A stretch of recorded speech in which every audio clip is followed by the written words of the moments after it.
Hi, folks, and welcome to the Witty Vitor podcast. 2 years ago, on October 7, 2023, the road radically changed. And 1 year later, I went live for the very first time with an episode called 1 Year After October 7. If you guys recall, my guest is today with us. His name is Marco Alexander. And since then, he has become much more than a guest. Now he's my co host on Wednesdays and a partner in this big and bold conversation. So, here's my shout out to Mr. Marco here. Tonight, on October 7, year 2, we will revisit the event that started it all. We will ask the big questions: where are Israel, Gaza, and the road right now? What have changed? What hasn't? And what lessons have we learned after 2 years of war, hostage, and diplomacy, if any diplomacy? So, joining Marco and myself tonight are two insightful guests, Ruchie Avital and Erez Modai, both based in Israel. And they will also bring their perspectives to what promises to be an open, honest, and thought provoking discussion. And of course, this is live, so we want you to be part of the conversation. So press those three buttons below to be aware of the upcoming chats. So press the subscribe button. Make sure to share with someone who is into this topic. And if you are happy with what we deliver, please hit the like button. To make this dynamic and interactive, use the chat box with questions, comments, concerns. If you disagree, no problem. This is an open conversation. So, with that, Marco, over to you. Over to me. Okay, good, good. So let's start perhaps with Erez this evening. We haven't seen Erez for a while, and I know he's chomping at the bit to give us his analysis, his viewpoints. Erez, where do we stand now? How do you see things developing in the coming days and weeks? It's been 2 years now. Are things slowly fizzling out, or are we entering a new phase? I'll give you my opinion later, but of course, I want to hear what you have to say and what Ruchie has to say. Well, I think when trying to assess the future, we have to understand the past. And in the past 2 years, we have seen two very clear trends. One is, and I want to talk for a second about Europe. One trend is pro-Palestinian, and I'd say that it's not a trend; it's a constant in European culture, and culture is something that I value a lot.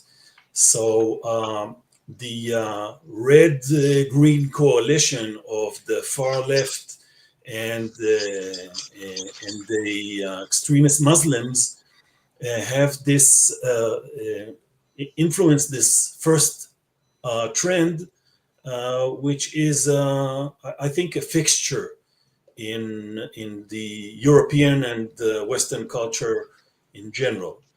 The other trend is the rise of the right, which is basically not necessarily a movement or a trend of its own, but rather people trying to protect their own way of life, their own culture, their own heritage, their own traditions. And with that as a preamble, I want to look forward and make open the discussion about Gaza. I believe that though the Gazans and Hamas may be forced to some kind of arrangement with Israel, which they don't like, they will not keep it.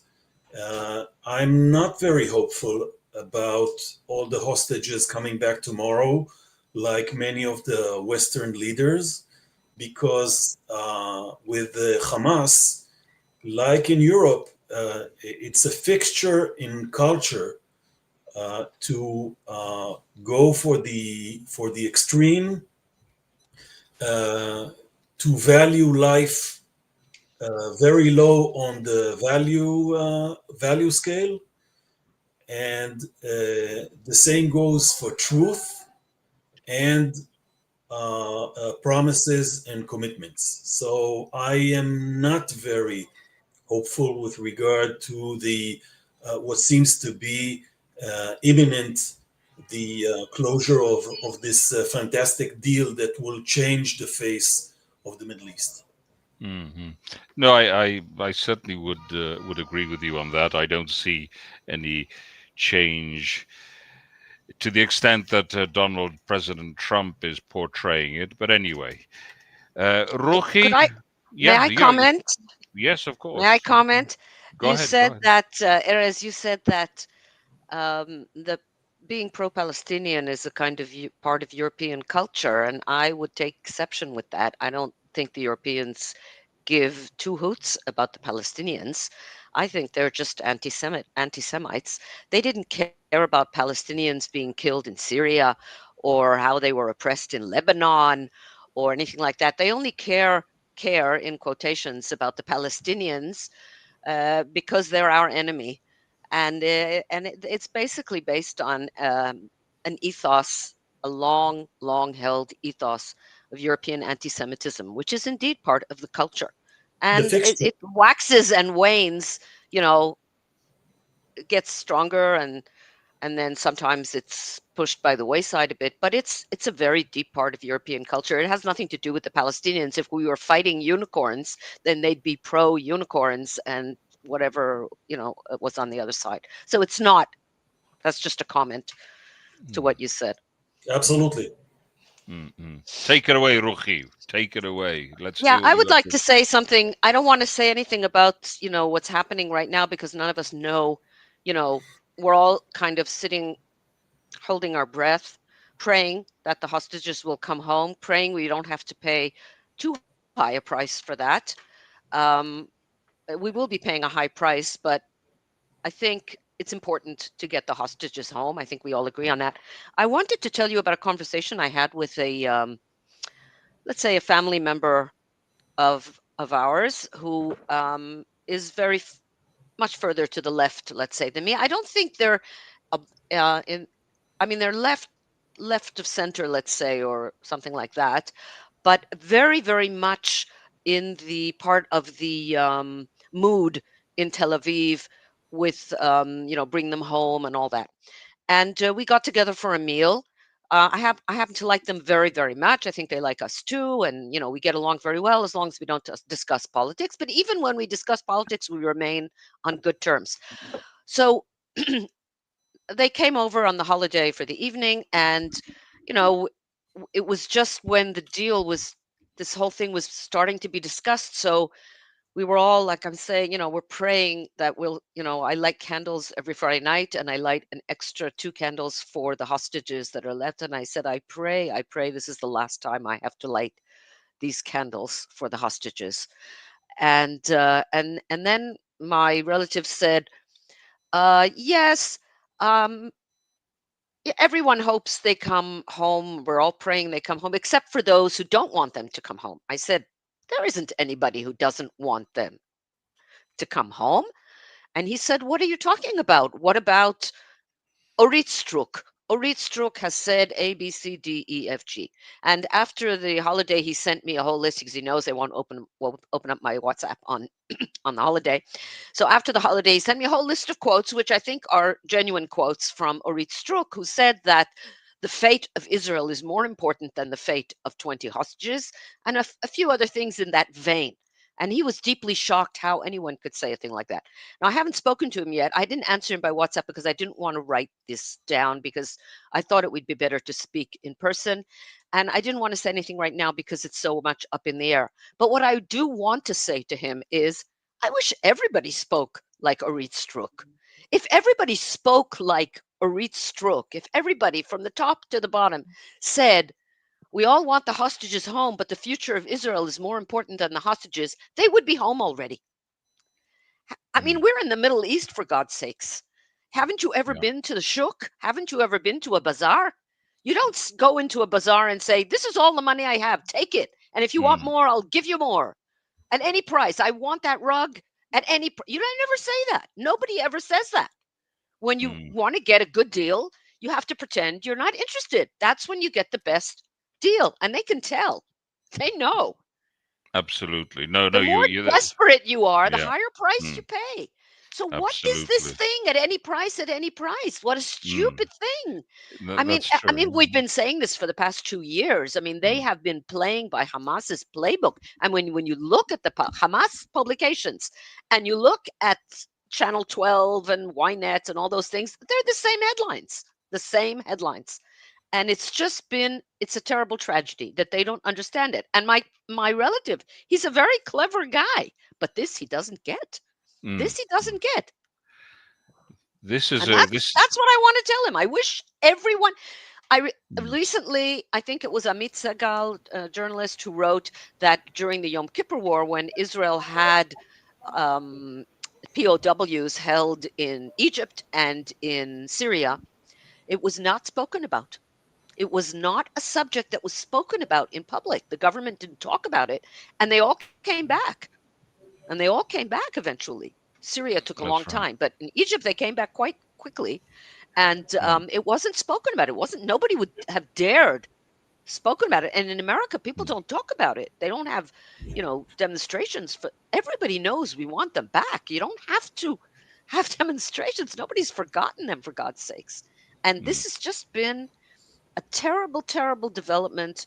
That it's never been about the hostages. I remember just one more thing I want to say. There was a woman who's on the radio. I can't remember her name right now, but it doesn't matter. I mean, I can find out. But and so she's actually not, she's middle left. I don't know what she is, but she said that about a year ago.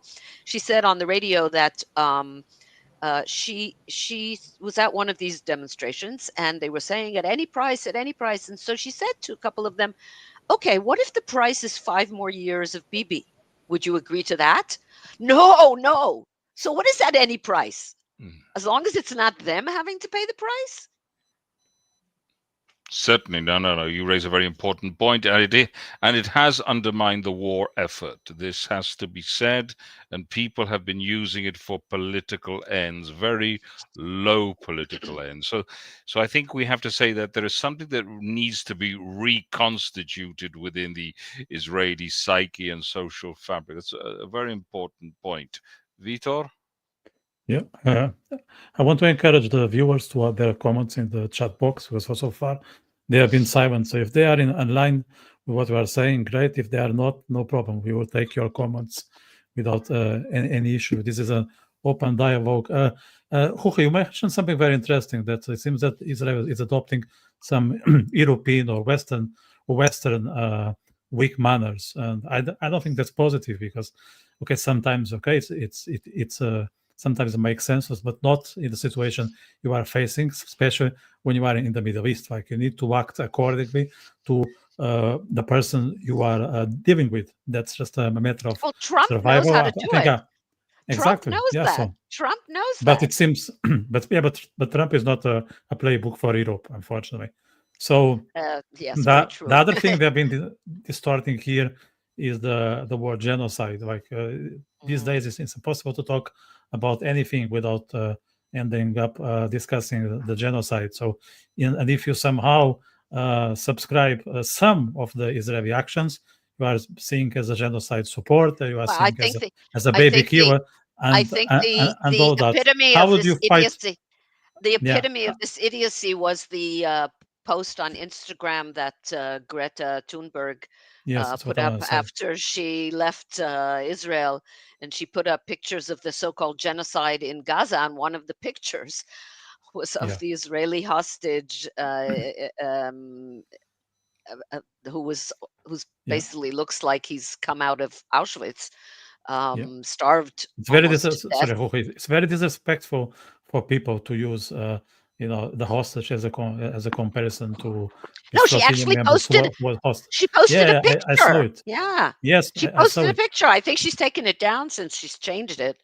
But the sister of that hostage posted about it, and I mean, just it's just beyond words how idiotic this whole discussion Yeah. is. I mean, it's obvious that Ruchie, Israel's pretty willfully good at what it idiotic. does. If we were, sorry, yes, everybody Willfully willfully, idiot. absolutely, Yeah. absolutely. No, some of the people are just idiots because they just don't know. They just believe all the Yes. idiocy they hear. I Fair mean, point. I was just in the middle of listening when I realized I had to, come into the podcast here. I was listening to this young woman, a Black young woman, American, who was explaining why she had become pro-Israel, and she was explaining why she had previously been anti-Israel. She said, because I believed everything that they told me, and then when I suddenly I saw a video and I realized they hadn't been telling me the truth, and she Right. dug in a bit That's a and very looked at the facts. that's a very interesting situation what you just described, and I want to bring it into attention. Like I met thousands of people, because of my lifestyle. So I met thousands of people, and I never encountered anyone, who was pro-Israel and now is anti-Israel. But the other way around, I met hundreds, hundreds, Really? hundreds. And that's very telling. Wow. If people turn their back, on the Arabs, and they don't turn their back on Israel, there has to be for a reason. It's when you realize that there's something that you were not aware of. So Right. it cannot be out of nothing.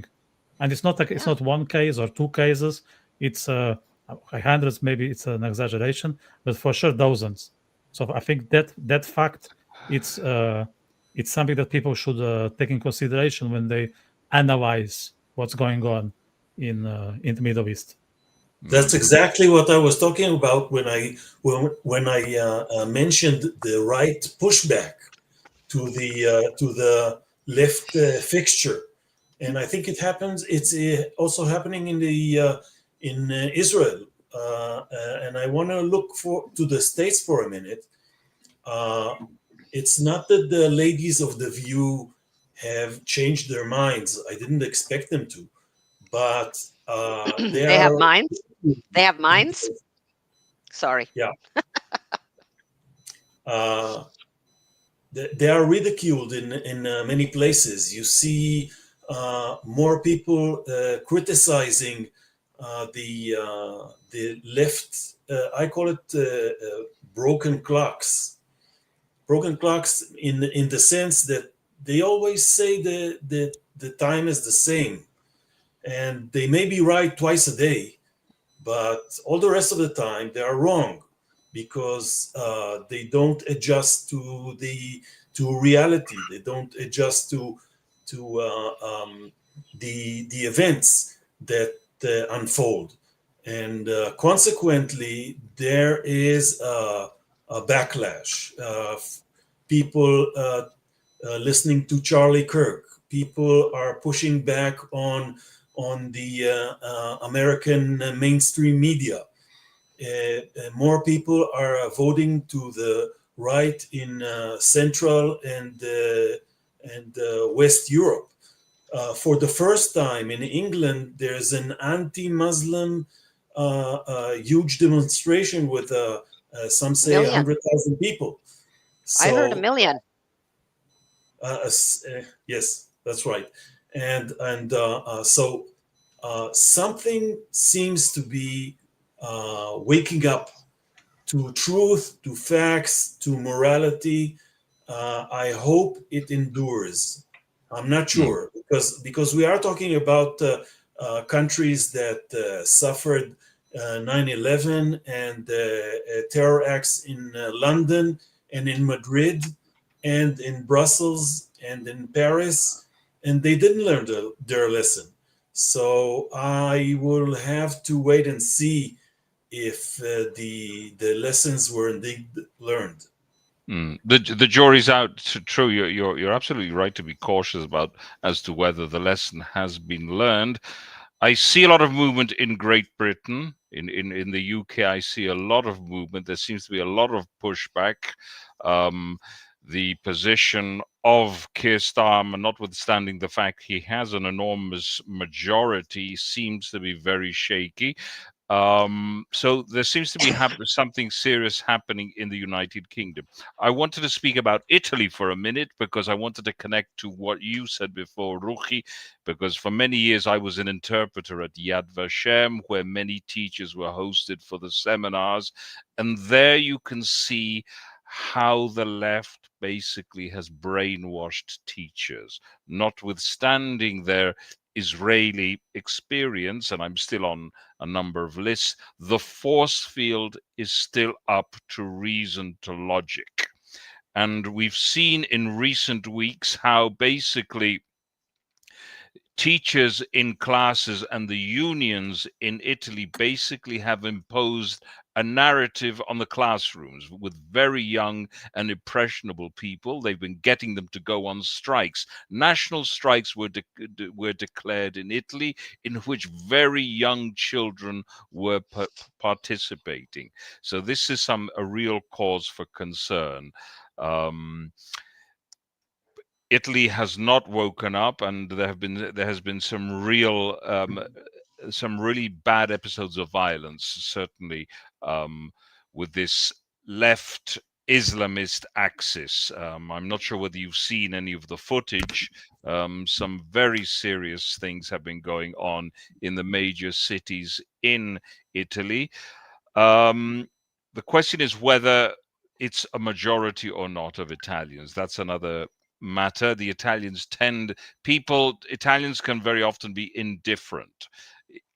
Is the majority indifferent to this or not? That's a question that really needs to be answered, and whether the normal majority will at some stage do something, because their own way of life is being put at risk by these mobs, and I don't think we can describe them in any other terms. I want just to move away from that for 1 second and examine Israel and the lessons it should be learning from October the 7th, because I don't think we can hide the fact that Israel, there were certainly huge deficiencies in the general staff.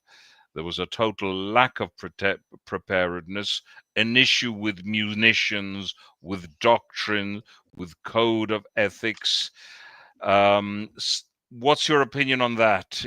I'll start with you, Erez.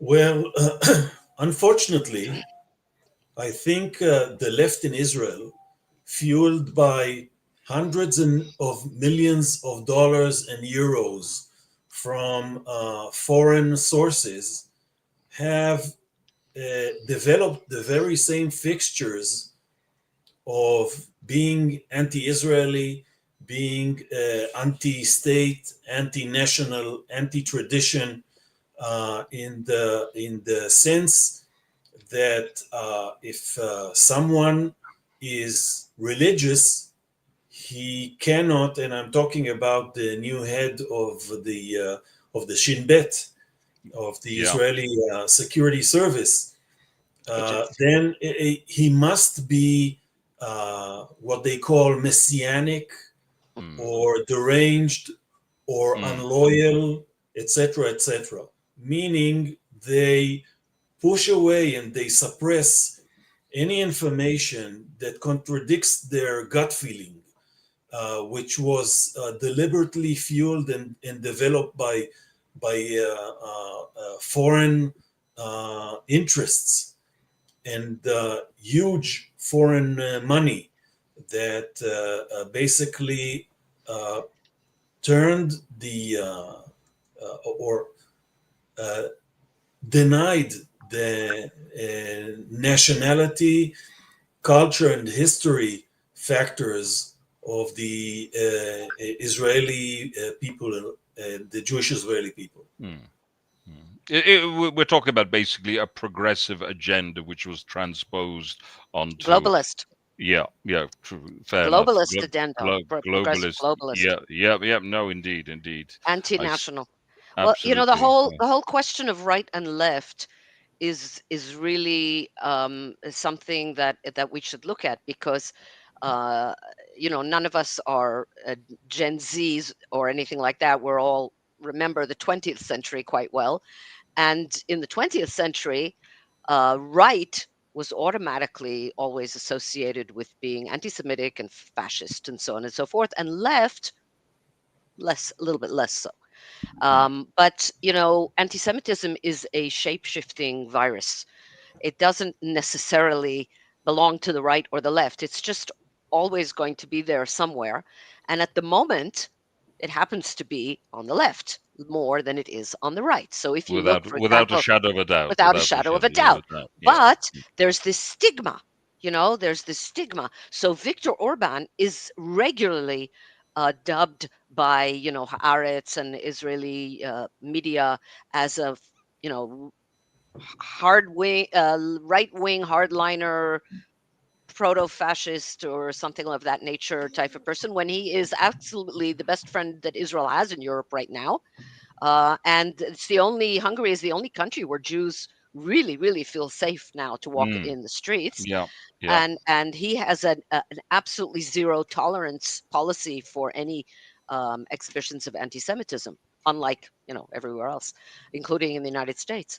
Yeah, And no, in fact, it's pretty much mainstream now, anti-Semitism in the yeah, universities, absolutely, in the media. absolutely. Except they call it, of course, anti-Zionism, but we know it's the same. Indeed, and people are there for the joyride as well. They're Yeah, enjoying it. Yeah, yeah. Well, we yeah. all saw those interviews where they interviewed those young women, and they said, what Yeah. river, what sea, Yeah. what river, what sea? I don't know. I don't know. What are they? What are they talking? I don't. They're just there for the ride, exactly as you said.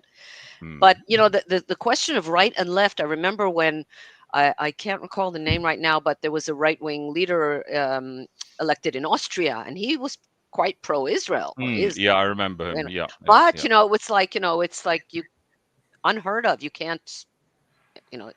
It was absolutely anathema to, the academia and the press here and so on, that Israel would have any relations with anyone like that. And of course, Marine Le Pen in France, who, there's reason to be suspicious of her, but the way it looks right now, she's certainly not worse than anyone else over there.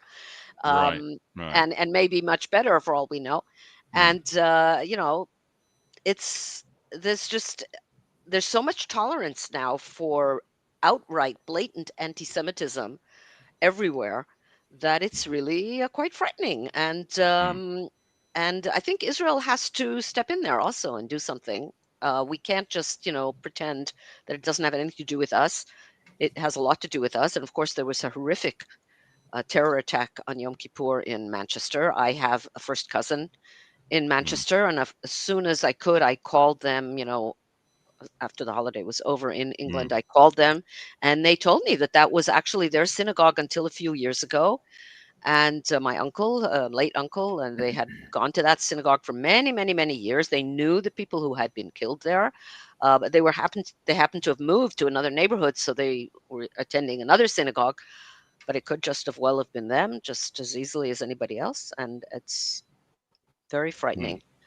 And amazing. I'm not sure they know what motivated that attack by Jihad Shama over there. Just disturbed, very yes, it must be a mental mental issues. Of course, it's derangement. mental Yes, issues. yes. There's no need to ask ChatGPT.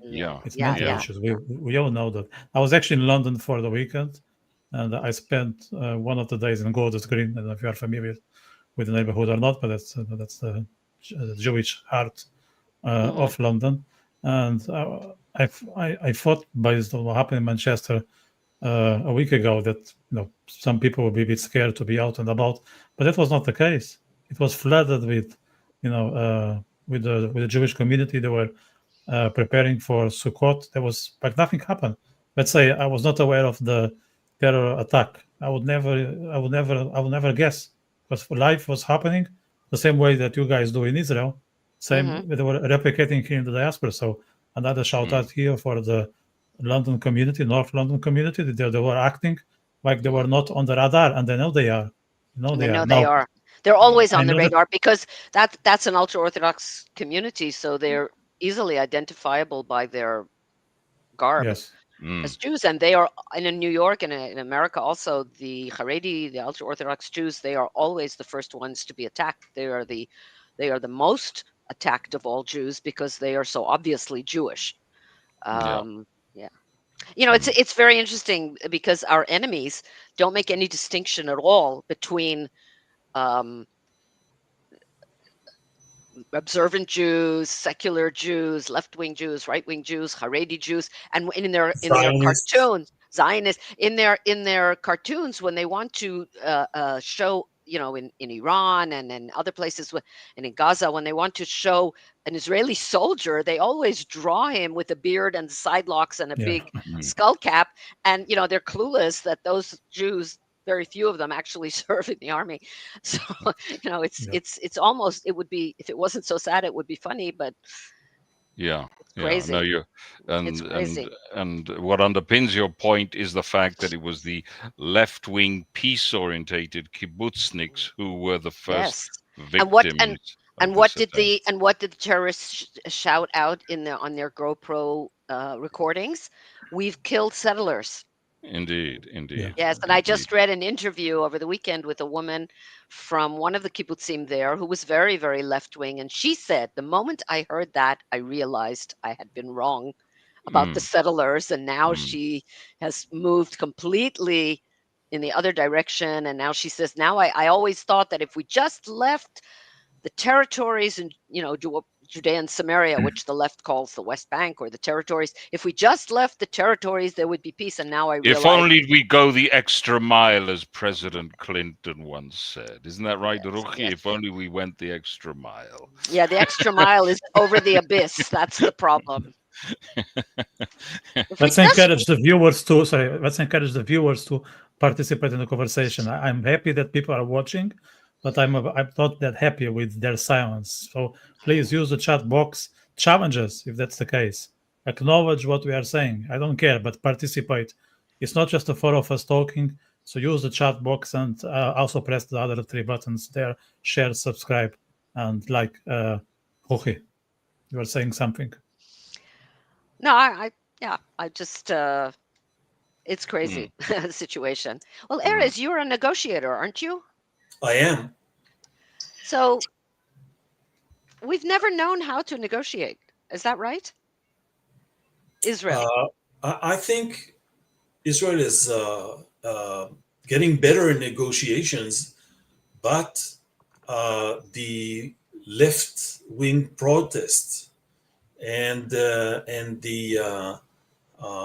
anti-Israelis from within, I don't want to say anti-Semites, but anti-Israelis from within, such as Haaretz and other people, they sabotage these negotiations because, as you said before, you don't declare that you would pay any price. By declaring that you would pay any price, you are giving the other side hope that you will give more and that time works on their favor, to their benefit, let's say. So the problem was not with the state of Israel doing the negotiations. It was with the so-called public opinion of,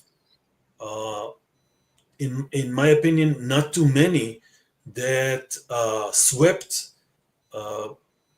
large publics in Israel to believe that, like your formerly pacifist or left-leaning friend, that if we only give one more sadistical rapist to the Hamas, then things will be much better, and then they will concede to a deal. But the true effect was that by agreeing to release just one more person, what we made, or the public opinions and the demonstrations and the billboards and everything, they led Hamas to think that if they wait another week, maybe another one will be released, maybe 10 more, maybe 100 more, like Prime Minister Netanyahu caved in back in, I think it was 2011, in the Shalit deal, to give 1,100 prisoners. One of them was, of course, the Sinwar. Sinwar, the Hamas leader and the vicious terrorist, and supply and fuel the terror with so many resources, manpower, the sense of victory, the know-how, the terrorist expertise, etc., etc. So this is how public opinion failed the negotiations. Well, rather than call it public opinion, I would call it manufactured opinion, because Absolutely. I think we have to be I accurate. think I don't think that they have. I think in the beginning, when they started, when people actually thought that they were, demonstrating for the hostages, I always objected from day one. The slogan "Bring them home" I found very, very offensive, because who are you demonstrating against? Your own government? Your own government is against bringing them home. Yeah. It should have been "Let them go, let my people go." We have that, in the Bible. Let my people go. That is what the slogan should have been. Let them go. It should have been aimed at the enemy, not at our government. And Yeah. in the beginning, I think there were a lot of people who weren't aware of that and who went along with it. But as the time has passed, I think more and more people, even if they're not right wing, they've become to realize that Right. the whole issue has become extremely politicized, and that many of the hostage families left the so-called hostage families forum, left the hostage. Some of them formed a different forum from the beginning, the Hope Forum and the and so on, who were actually opposed to any concessions, even though their own children were being held there. They realized they did not want to endanger Israel's future. They know that no country in the world has ever capitulated to the enemy because of prisoners of war or hostages of that nature. It's never happened, and it certainly shouldn't happen now. And it's not happening. That's not what is happening. Israel will remain in Gaza. I don't know exactly how much, but it's not leaving Gaza. It won't be leaving Gaza, and it will have, I hope, the opportunity to continue the fighting if it's necessary, and it will be necessary, as we all realize. I mean, today they're still fighting against us. I mean, soldiers were just injured yesterday, today. Yes, So indeed. yeah, so so that's not, as you've said right in the beginning, it's going to be a very fragile business, and as long as we get them home, the hostages home at the beginning, then we'll see what happens after that, because that's basically, we've been fighting with one hand tied behind our back the whole time because of that, and that's been obvious from the start. Yeah. I wanted to examine our relationship with the United States. We have seen two presidents, and I'd like to sort of examine the nature of our relationship with the United States, because I think it's a bit of a double-edged sword in many ways. Erez, would you like to explore that aspect? Sure. I'd like to first address the first 1.5 presidents, and I'm not sure if the half was Kamala Harris or Joe Biden, Joe. but there was absolutely a combination there that worked against Israel, and which was afflicted by virtue signaling. And like political correctness, when you go politic, you lose the correctness. And the same goes for virtue signaling. When you are so invested in signaling how human you are, and humanitarian aid, and the folks in Rafah that won't have anywhere to go, I'm quoting Kamala Harris, you lose the virtue, you lose the ability to distinguish right from wrong, to distinguish a terrorist organization from a democracy fighting not for its life, but for its people and for its future, certainly. And you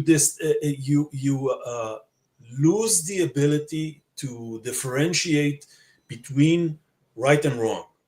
And I think that's maybe one of the most important things that the Trump administration has brought back.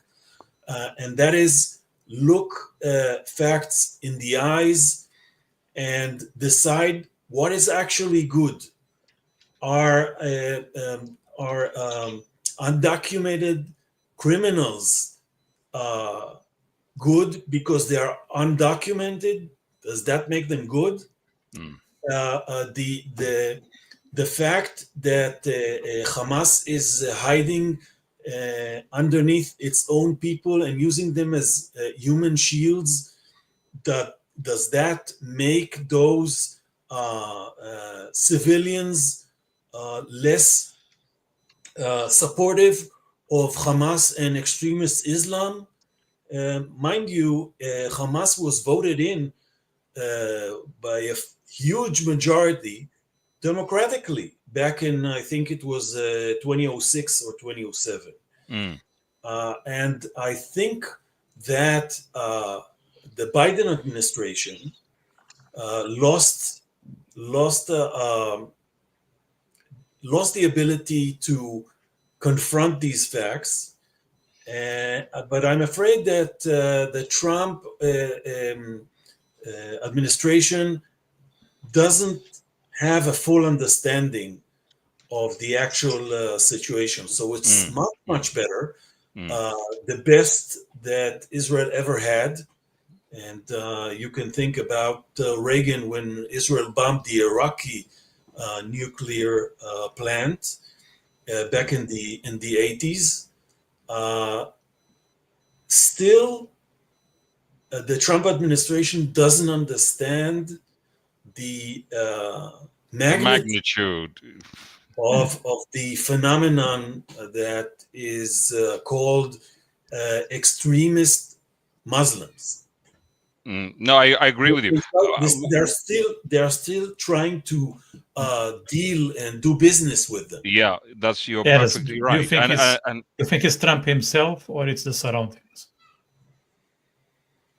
I think it's both. I think that Trump is a realist and a pragmatist, but the consequence is that he is trying to get a deal instead of managing an intercultural or a war between civilizations. Yeah. I have the feeling. Sorry, I have the feeling that Trump is trying to get the Nobel Prize at any cost. I think he's being we'll selfish. know, and we'll know by the day after tomorrow if he gets it this year.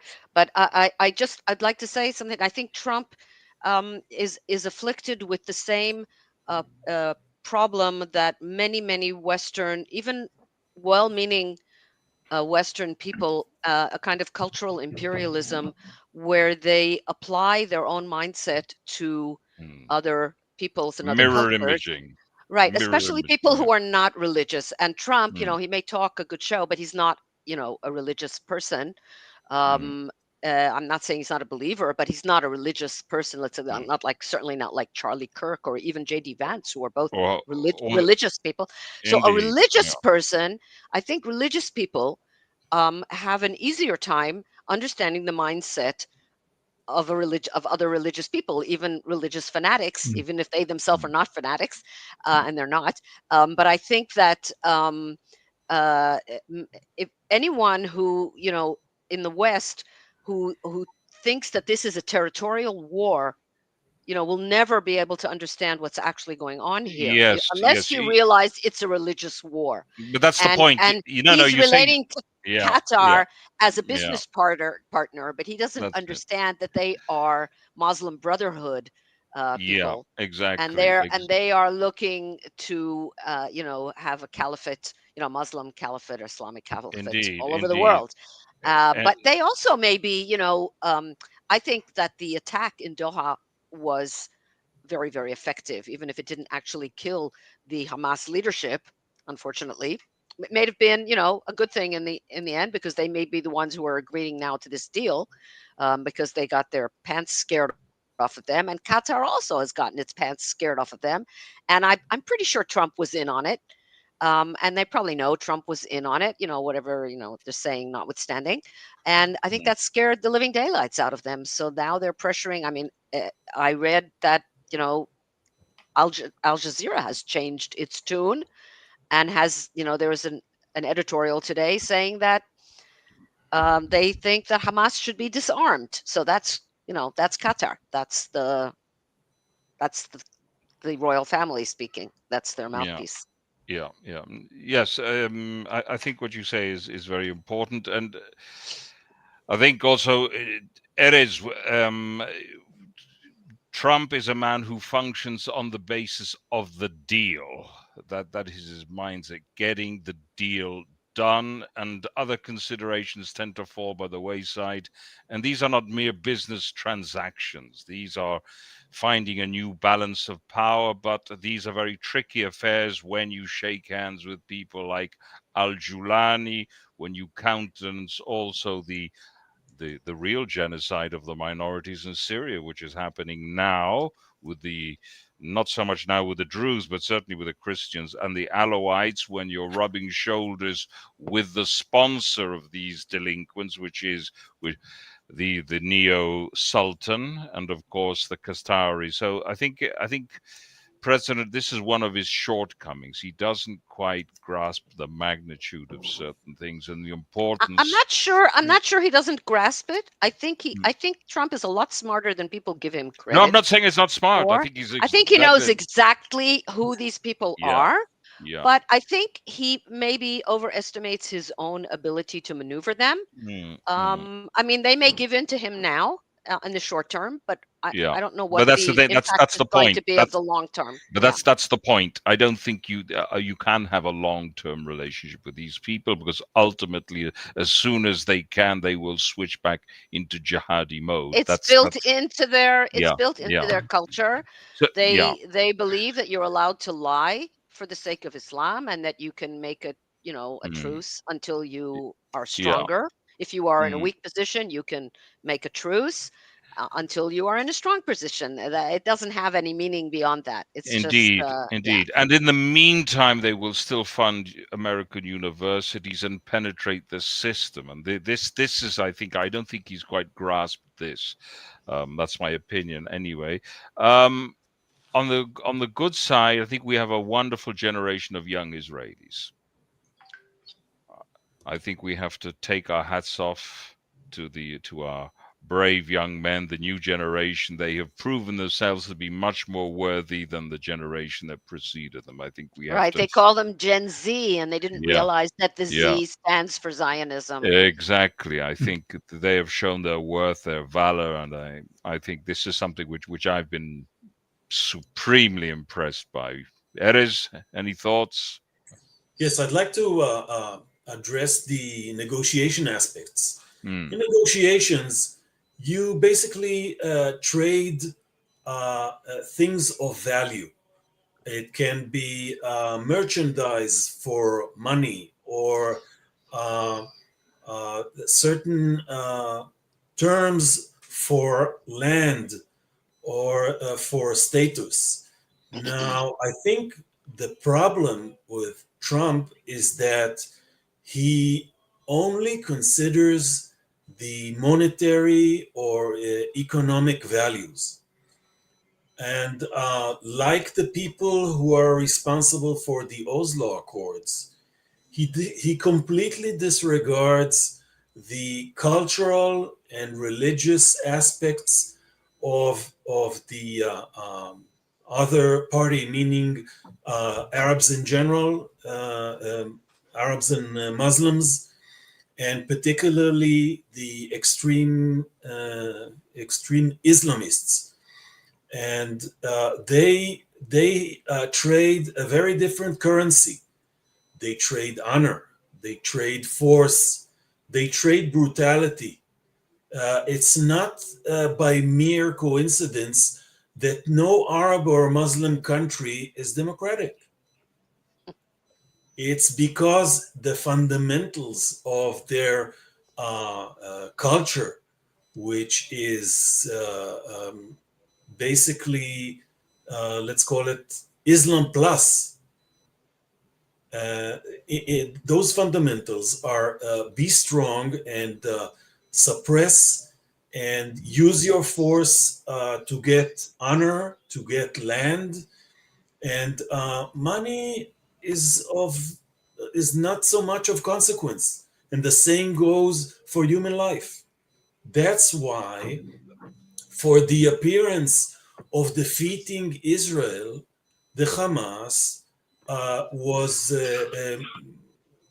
absolutely satisfied with sacrificing its own people, in whose name they're trying to destroy Israel. So money is not important. And I'm not sure President Trump understands that. He is thinking of the individual welfare. He is thinking of the Palestinian Riviera in Gaza. But for the Palestinians and for Islamists, this is not of interest. Well, It doesn't matter. we saw that already, and with the disengagement when the left here was talking about how Gaza could become a new Singapore and so Singapore, on and yeah. so forth, and of Right. course that was Yeah, yeah. How Well, pure any nonsense. we left them schools and they turned them into terror camps. indeed. We left them greenhouses, they burned them I, down. right, that So, goes back again to not understanding the culture, not understanding the religious mindset. And in that respect, Judaism and Islam are similar in that they are both a religion and a culture. And Americans don't get that. They don't get that completely. They have a tendency, they used to call it Coca-Cola imperialism. Now maybe it's McDonald's imperialism, that, if they're anywhere, I forget who it was, Clinton or somebody said that, anywhere there's a McDonald's, there won't be a war or something stupid like that. Um, they don't understand the mindset. They do not understand where this religious drive comes from, because for them, nationhood and religion are two separate things, and that is in America epitomized by the separation of religion and state. Although there is a religious awakening now in America, you know, Charlie and in Kirk, Britain, and in and in Britain, Britain, and Britain, in and in Europe. Yeah, Britain, yeah. right? Yeah, yeah. So that's again the right is awakening and becoming. I mean, look, in France, how many churches did they burn? They've burned hundreds of churches in France, including the Notre Dame, for God's sake, and nobody talked about it. And everybody knew who was doing it, but they didn't. They have no honor. And this is, what you said. It's an honor shame society, and European, let's say, Judeo-Christian society is not honor shame. It's more of a guilt type of thing where you take upon yourself the guilt if it's your guilt. But this honor shame business that, if your sister is, I don't know what, shameless, that it doesn't necessarily reflect on you, but in Muslim society it does. And so a person can murder their sister, right? Or their daughter or Mm, their mother, if they have lawfully. brought shame lawfully. In fact, they're expected to. If they don't, then they'll be humiliated by their mm, neighbors, Mm. by their clan, if they don't um, restore honor to their family. They will lose their honor. And this is a concept, that's very, very foreign to our culture. I've never ever heard of a Haredi person, no matter how extreme, no matter how, fanatically religious, of murdering a sister or a mother or a daughter for bringing shame unheard on the of. family. That's unheard of. It's never happened. I mean, they might, sit shiva for her or Excommunicate. whatever, might excommunicate her or whatever, but Mm, they'll never kill her. I mean, that just mm, doesn't exist. So it's very, very far from our mindset. And Trump, I'm not sure. You may be right, of course, both of you, about Trump. When I see all the gold, that he surrounds himself with, the trappings of wealth, it's very, very important to him. So there is something about honor in that. There is something about looking rich and behaving rich and having, all the trappings of being rich. I think that, that has something to do with, how he perceives himself. He plays a good game, but, I'm not sure what happens when you really cross him. If they back out of this deal now, he's gonna, he can turn on them on a dime. So, he likes to be very pleasant. He'll say, "Oh, Erdogan, he's a good friend of Great mine." Blah blah guy. blah. Great Yeah. guy, and it doesn't mean any. It's just what it's like. You said he's a businessman. That's how you make a deal. You try to make it win-win for everybody, and you try to make everybody feel good, and so on and so forth. But I think there's another side to him that we don't, often see. You can see what's happening. What Yeah. he's doing with And you ICE and all mentioned, those things. Ruchie, He knows how you to mentioned pull. that Ruchie, you mentioned that the Nobel Prize is going to be announced in the next couple of days. So I wouldn't be surprised if Trump doesn't manage to get that Nobel No, I Prize. wouldn't be surprised at all. He'll just step back, and he won't. But he'll Yeah, just step he won't. back. He'll just step back because if he has no personal interest in the game, he's not there to help Israel or Qatar, or doesn't matter. I mean, he can still support, but not with the same Well, energy levels. Qatar is important because there's a huge very important strategic American base there. So, it's not just, being a nice guy. I mean, it's really important to keep Qatar under control because they don't want to have to move that base somewhere else. Although they could move it to Saudi Arabia. I mean, yeah, I suppose, but that would be very expensive. I'm not sure it's just about the Nobel Peace Prize. No, I think I think it's number one. I think it's number one. Number No, I one don't is a think so. trophy. I think it's a trophy. No. I don't think he's. I think he's much more intelligent than that which we credit him for. He's a man with a strategic vision. I think we have to accept that he wants also to create a new system whereby he can contrast China as well. I think this is a very important part of the puzzle. So he's trying to keep as many people as possible on board, and that's commendable. The intention is right. I'm not sure whether he fathoms the reality to the extent to which perhaps is necessary. But I think he does have a strategic vision. I think without a shadow of a doubt, he has a strategic vision. I don't think our interests necessarily always align. His cuddling up to Al-Julani and Erdogan and our neighbor to the south. And I wanted to raise this question. I believe we have a very serious threat to the south, which we have been ignoring for far too long. We've been repeating to ourselves, but we have a peace treaty with them, but I don't believe it's worth the paper it's written on. We got a very bad deal at Camp David, and we have to say things. We have to say some hard truths. It was Menachem Begin who ceded the Sinai, and he got an apartment in Cairo, when that was an abysmal deal. I've always felt it was part of it. In a way, it was the forerunner of Oslo. It gave the left something to latch on to. Well, you gave away the Sinai, and one really can hardly criticize that observation. There was something very flawed in a logic which says that you win a war and you have to refund an enemy with genocidal tendencies. And I think Camp David was a huge mistake, and we now have an American armed enemy, armed to the hilt, at our doorstep. Any comments, folks? I think I think that's called.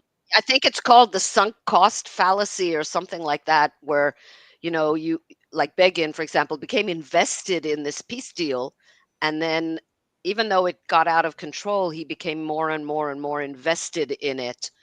His commitment escalated, and that happens a lot, and that's what's happened to us also with the Egyptian. Now, Yeah. what's happening with the past, over the past 10, 15 years with Egypt, where they have been creepingly breaching the agreement and moving forces into Sinai. In the beginning they would ask permission because there's ISIS there. Breach now. They're clearly absolutely in breach. Clearly They've absolutely moved, and we've kind of, as you said, we've been willfully ignoring it. And what we shouldn't ignore is that Hamas and their the arming of Hamas would not have been possible without the assistance, complicity, the great feats of civil engineering, which couldn't have happened without the Egyptians. Yeah. I think we have to. Who hate, who despise the Muslim Brotherhood. Muslim Brotherhood is illegal in Egypt. Mm, They hate Hamas. They won't allow them into Egypt, for God's sakes. I mean, they have been in breach of international law. Nobody's called them out on it at any point, by not allowing refugees from Gaza into Egypt. This is the first war in the history of the world where, people have not been allowed to flee a war zone to another country. It's yeah. never happened. And by law, by international law, if there is such a thing, they are required to, open their border and allow them in, which of course they haven't. Right. But They're also they're the only country that can do it. That's right, but also international law would have imposed upon them the duty to secure their borders and not allow all the armaments to reach Hamas. Yeah, I think a lot of that was corruption, not necessarily. Absolutely. I mean, I think it was mostly corruption. Sisi and his son were making a lot of money out of it. Well, I'm there not you sure it was go. not necessarily an ideological project, but more like corruption. A lot of people were making a lot of money out of it. I don't think. Well, I don't know. I think they've been waging a proxy. I think we have. I think it's a little bit like it's a little bit like Israel that we thought that we could keep that tiger at bay in Gaza, and then you just keep feeding the tiger and nothing will happen. We had a terrible tragedy here in Israel in the summer at the zoo in Jerusalem, where a man, a zookeeper, mistakenly left a gate open, and the tiger that he had just fed pounced on him and ripped his throat out. And I thought, it's a terrible tragedy, but it's also an excellent metaphor for what's happened on our southern border with Gaza. That we thought that we could keep the tiger there at bay, and the second we didn't watch the gate, it pounced on us and tried to rip our throats out, and a lot of other awful things. So Egypt, I think, also may have been playing a similar game with Gaza, except they have more control. They don't have the world watching them. Nobody cares what they do, which goes back to what we said at the beginning of the program. Nobody really cares about the Palestinians. Nobody really cares about the Gazans, because if they did, then they would have gotten angry at Egypt for not allowing them to save themselves by getting through the border. So it's obviously not about Egypt, and it's not about the Palestinians. It's about us. And as they say, no Jews, no news. Very, very true. Very true. Very true. I want to encourage people to use, talking of animals, Ruchie, there's a duck on the top left-hand side. That's a QR that people can use to subscribe to the channel. I don't know where is the duck there. I think it's related to StreamYard, but make sure to use it to subscribe. I want to ask you, all of you, since we're all based in Israel and closer to the action, do you think it's possible to get a deal without Hamas disarmament? It is possible, but it's a bad deal. Exactly. Yeah. If we agree, of course it's possible. I hope we don't agree. Yeah, I hope we never agree to that. I don't think it will be possible to completely disarm Hamas. There will always, I imagine, be some. But if they are allowed to leave, I think a very large number of Gazans would leave. And where would they go? That's another question. Where would they go? Europe takes in a lot of Muslims. They took it. I mean, they're sending back, a lot of countries are sending back the Syrians now to Syria because they're not in danger anymore, so they can be sent back to Syria. So there was talk about Indonesia giving refuge to Gazans, because they're in for them, like 2 million people they would ask what hotel they're staying in. Yeah, Indonesia is the largest Muslim country in the world by far. I think it was the president or prime minister, I don't remember exactly, of Indonesia, who was addressing Israel and even said shalom. Do you think that was that for the optics, or he was really trying to build a bridge with Israel? Even Yasser Arafat used to do that, Vitor. Yasser Arafat used to use nice language, the peace of the brave, shalom, wish Jews happy holidays. We've seen that before. Of course, there will be people. BS. Okay. There will be people who will take the Yeah, bait. Leah Rabin said he had kind eyes. Remember that? Yeah. Kind eyes. And there was also that program on television back in the 90s. It was based on that British program with the puppets. What was it called? The spitting image. I think the British program is called Spitting Image. Here it was called Khartoufim. And they had a one of Arafat. And you know, that program, it was very, very powerful because it made him kind of harmless, you know, and it also destroyed the careers of a few politicians by making them seem Dan Meridor, and made him into a kitten, right? Right. Made him into a kitten fading away kind of thing. And it made him look so ridiculous that, you know, and they made Arafat seem harmless. And that was exactly during the period of the Oslo Accords and all that. So that was all engineered to, and there was no Channel 14 at that time. You know, we were talking earlier about Sinwar being released with the Shalit deal back in 2011. And, you know, they say that Sinwar learned Hebrew while he was in prison in Israel. He learned Hebrew and he read Israeli newspapers religiously, if you'll forgive the expression, and that he watched Israeli television. And then they said the problem was that he watched Channel 12 and he believed all the things that he saw there. If he had watched Channel 14, he might not have attacked us because he would have seen a completely different face of Israel. And Channel 14 is rising in popularity all the time. Very And much so. you know, the ratings do not reflect the true picture. The official ratings do not reflect the true picture, and everybody knows that. Everybody knows that. They're trying. I don't know what Channel 14 stands for.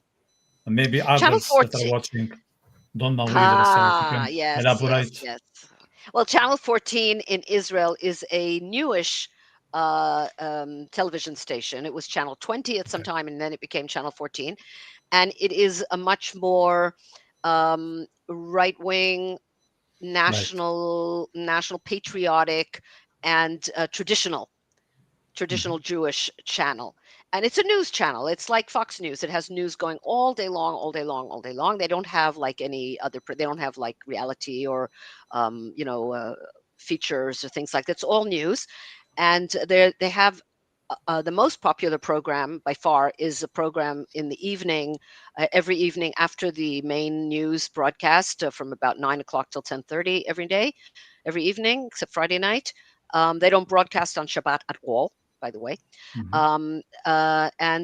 This program is called The Patriots, and it has become fantastically popular in Israel, and people watch it. You know, they don't necessarily watch it live; they watch it on their phones the next day, or they see, you know, excerpts of it, and it's become extremely popular. And you can see that it's become so popular that they even did a satire of it on the main satire program on Channel 12, known as Erez Nehederet, A Wonderful Country. So they even did a satire of it, which shows that it bothers them.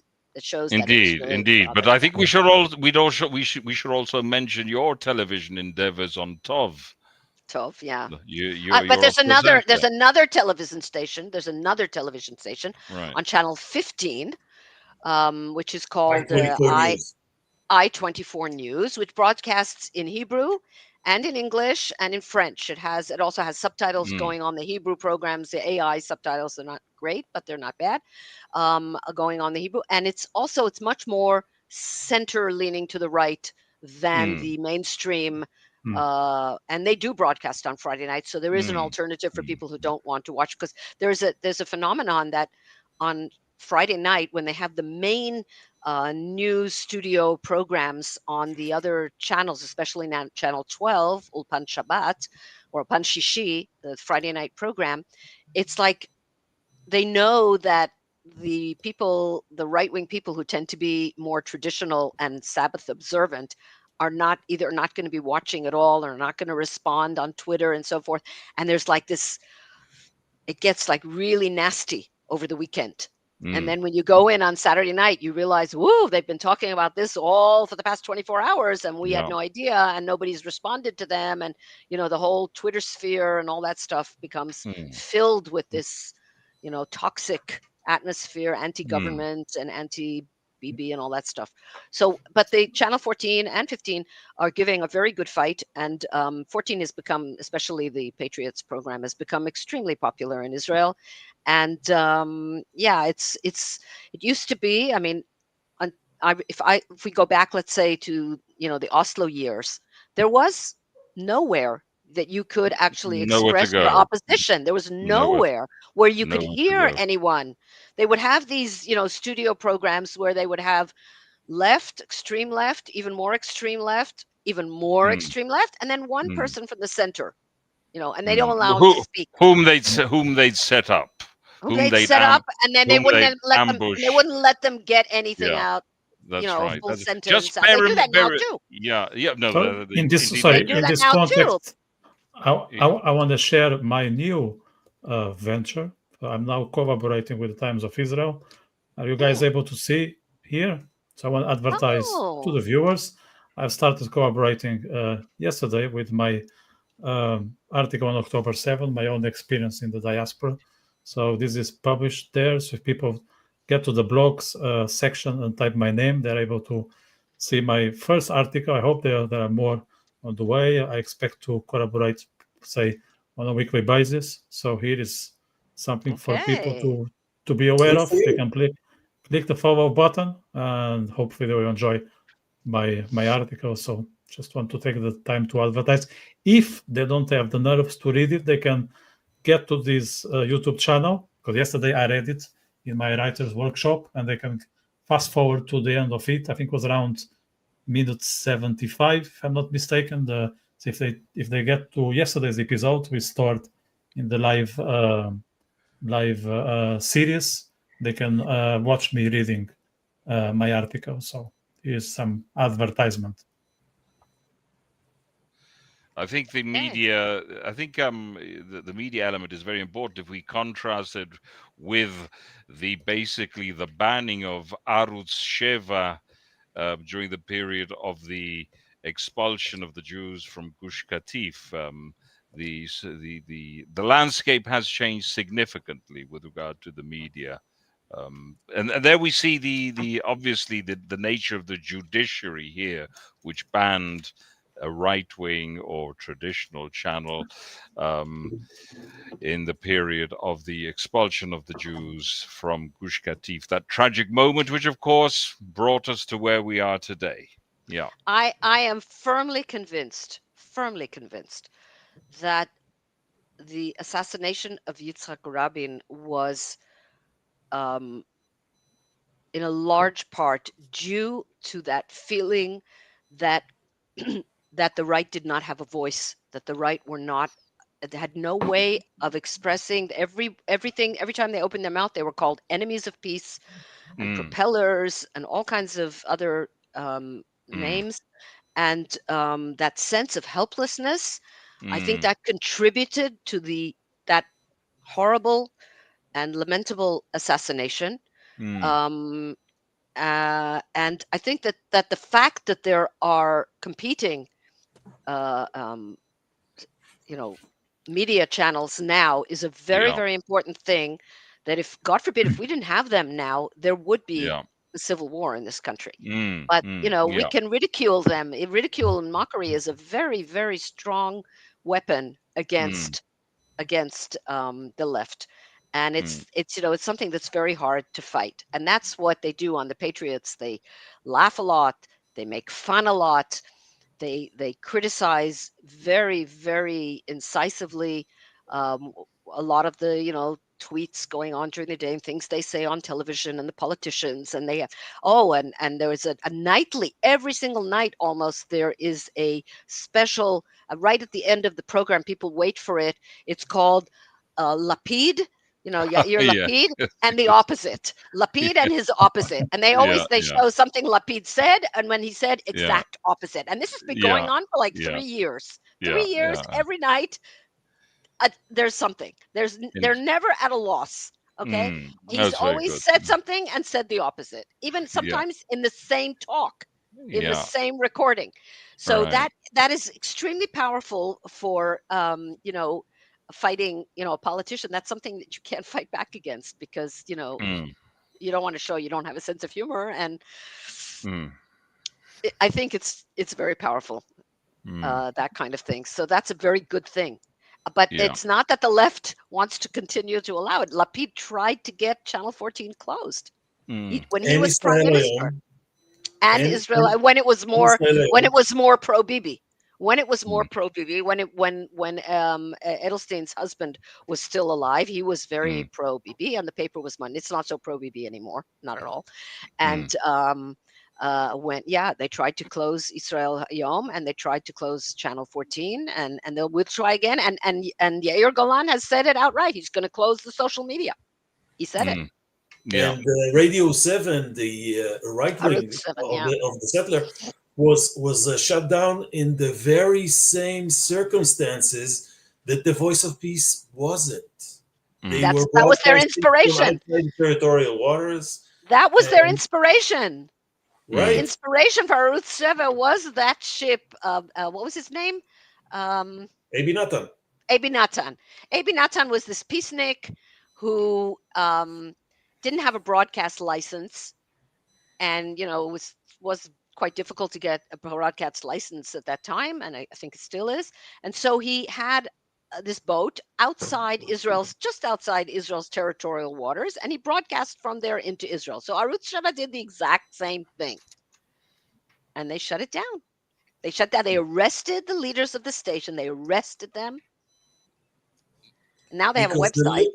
Because the liberal left, with all its presumption to multiculturalism and acceptance of different values, basically tries to stifle anything that is different from its core beliefs.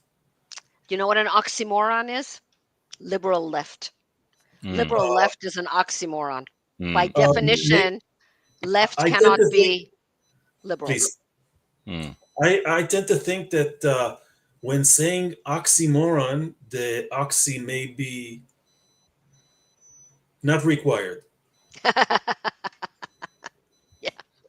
Fair enough. What about, is Oslo over, folks, now? Or do we still need to give it a few more blows? The Oslo Accords, because of course, in theory, technically, of course, they were breached many years ago. That's a very good question. I mean, the disengagement has been revoked for Judea and Samaria, right? That's right. Officially revoked. Right. Yeah. And one of the communities, Homesh, has been repopulated, and it's in the process of being repopulated. Indeed. And there are others that we will return to. As for the Oslo Accords, I think we have to re-examine the whole situation in Judea and Samaria. I mean, just today, they managed to intercept a huge arms shipment, which they called, what did they call it? Something that would completely upset the balance. With arms, game-changing weapons. Game-changing weapons, game-changing weapons. Yeah. Sent from Iran to Judea and Samaria. So, first of all, that's one we caught. Who knows how many we haven't caught? Okay, that was intercepted. How many have we not intercepted? Indeed. How many of those arms, how many tunnels are there in Judea and Samaria? We don't know. And there are people in communities on the border with Judea and Samaria inside Israel that have said that they have heard digging sounds. That is correct, yes. Right?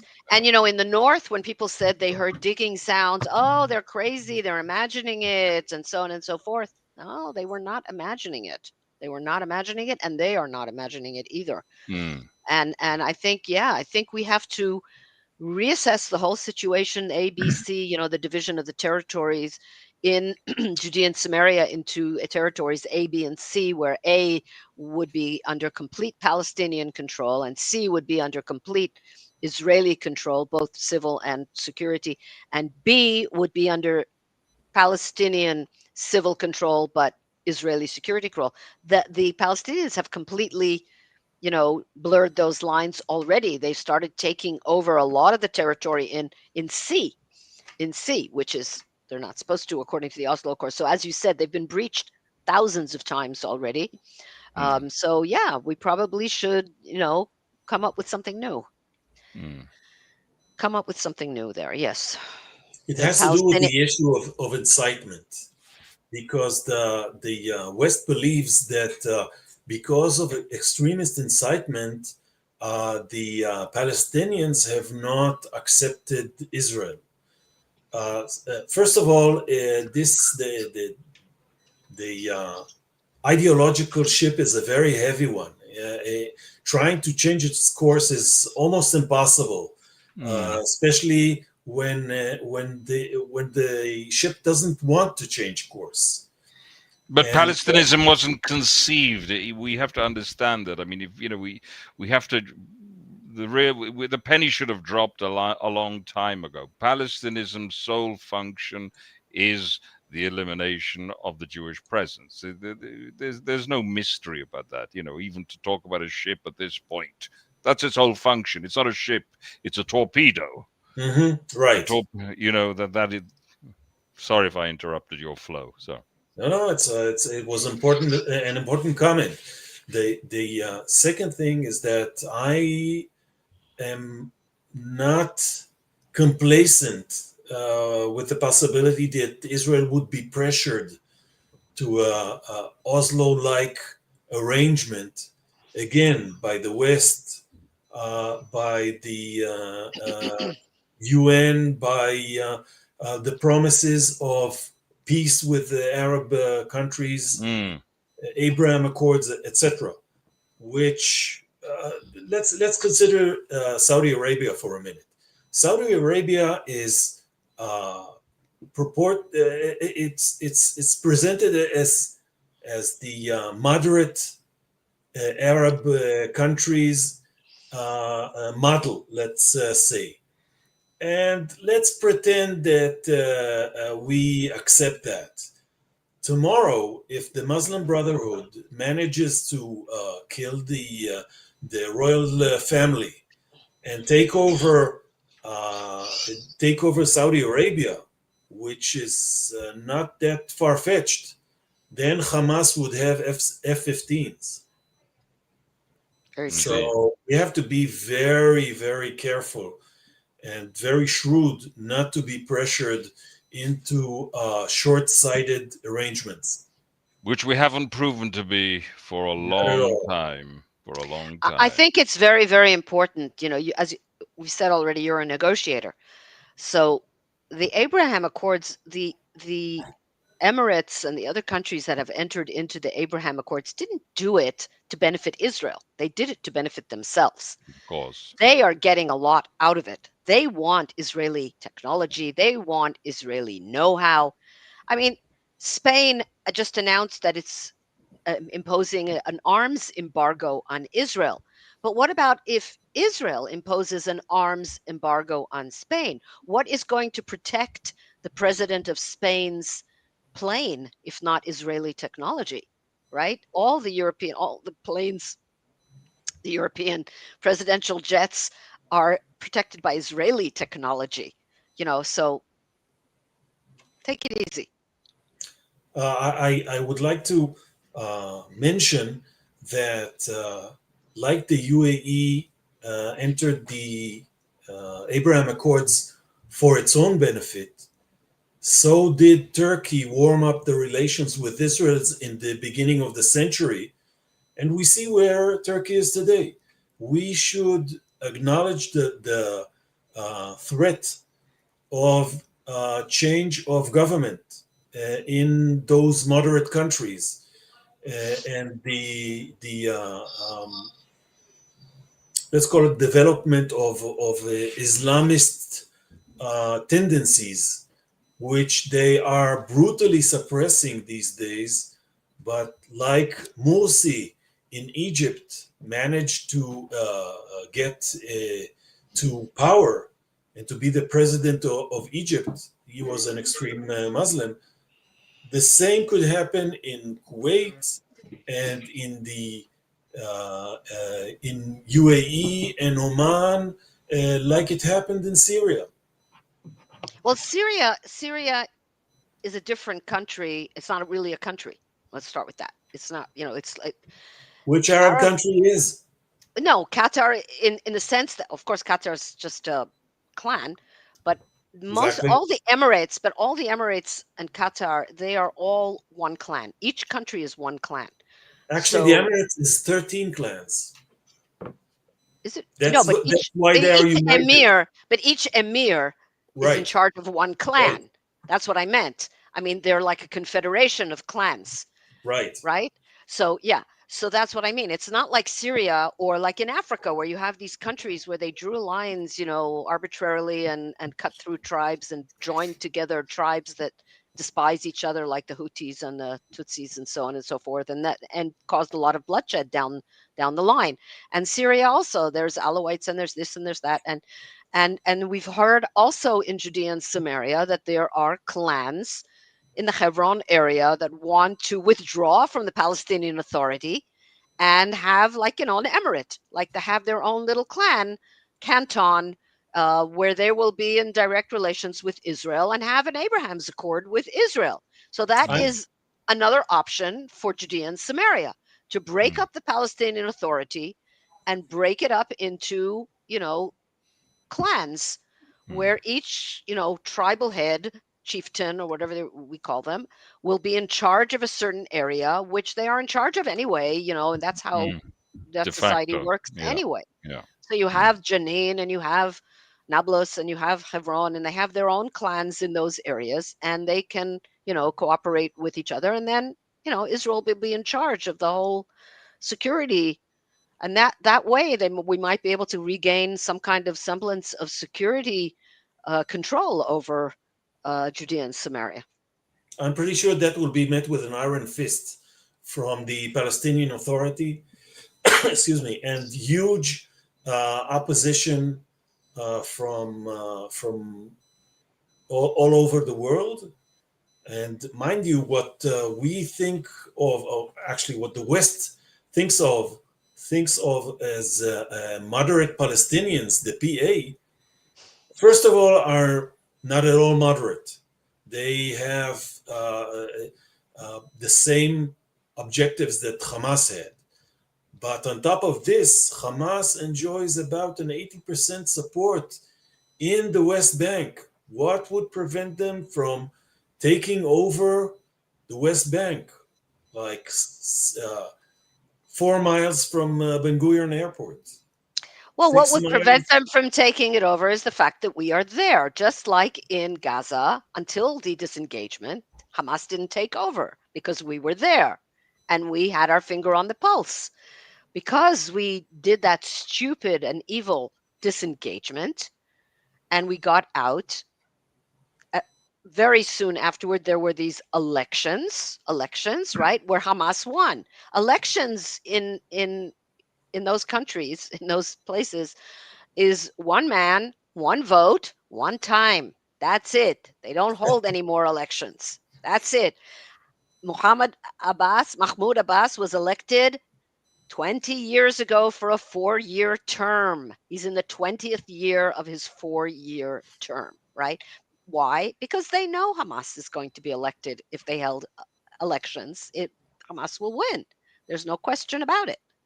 So yeah, but if we divide and conquer, if the chieftains, if the tribal leaders, the sheikhs get power, it might diffuse that situation a bit. It could.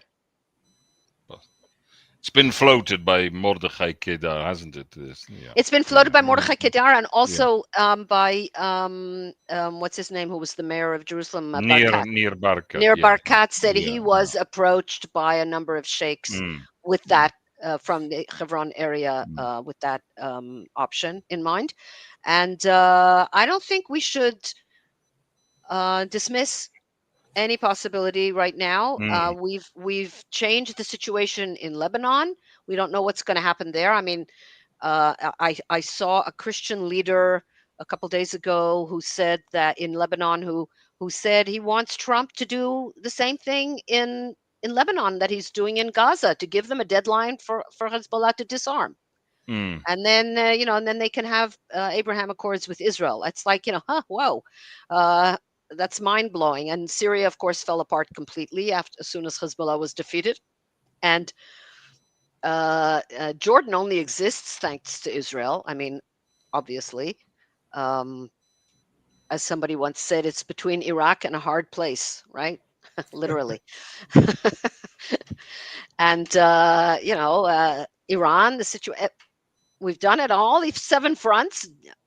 The only things that are left are Yemen and Judea and Samaria. So, yalla. And the progressive cult. The progressive cult, yes, that's the tough one. The foreign and domestic. Absolutely. But I think the world, the free world, as we once called it, the free world is looking to Israel. I mean, they know that we're doing their dirty work for them, and they know that we are the canary in the mine, and they will be next. And if we don't win this war, they'll be next. They know that. And I think they look to Israel to lead in this matter. And we have to do that. That's what it means to be the chosen people. Let me add something positive here. On my weekend in London, I didn't see any British flag until I get to Golders Green. Wow. And it was flooded. I couldn't count. I think I had to use like 5 hands, and I only have 2. So there were flags everywhere. It was fantastic. In other neighborhoods, actually, I another positive thing about London, I didn't see a Palestinian flag. Of course, I come from Ireland; they're all over the place, but I didn't see one. I saw a few people with a Palestinian flag on their chest. How do you call this? Like a badge. Yeah. A badge. There was it. But let's say on the street, nothing. And I was there for 3 days, which is, I think, in London is more than enough. But in Golders Green, they were all over the place, the British flag. So yeah, well, I was born in London. I was born in London. I left when I was young, as you can hear. I sadly lost my wonderful Northwest London British accent. I lived in Hendon. My family lived in Hendon, and I went back. We were there visiting, my husband and I, a few years ago. We were sitting in the metro, in the tube, and looked around, and there were Indians and Pakistanis and Arabs of all kinds of different ones, and other Asians and so on. And I said to my husband, look around us here. I'm the only one who was born in England, and I don't live here. Yeah. That was exactly what I felt in a couple of neighborhoods. So, by the way, let me advertise this.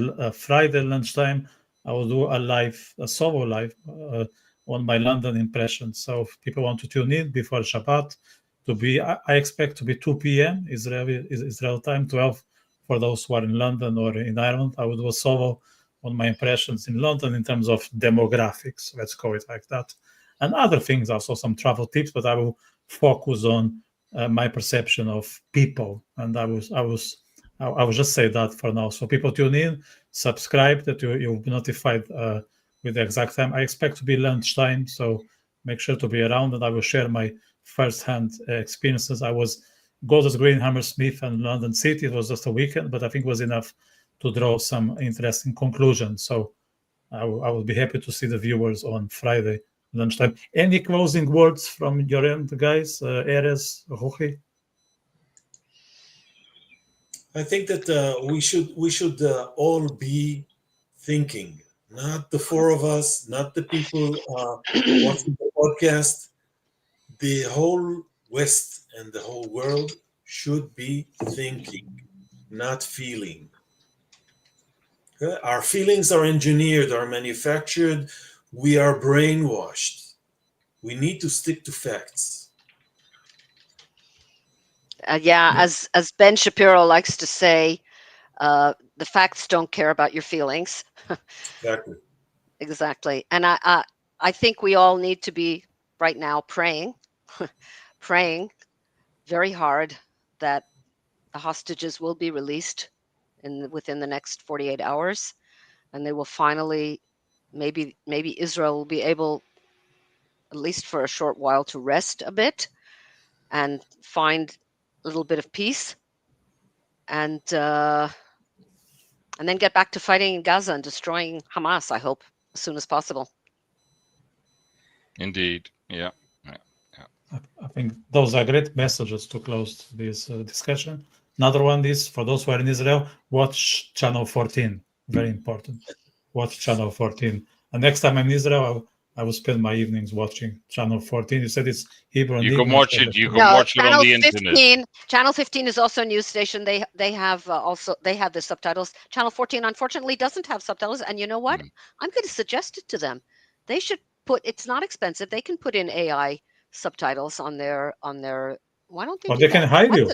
They can hire you. They can hire me. They can hire Exactly. me. Yeah. But absolutely. I mean, that would be the best. Absolutely, with a typist and then type in. Here's subtitles, another for sure. very important message. I have thought. First of all, I thought for a long time that the program should certainly be subtitled in Russian, because there's a fairly large Russian speaking population in Israel that tends to watch their own Israeli Russian station. But if they had Russian subtitles there, they could enlarge their audience even further, I think.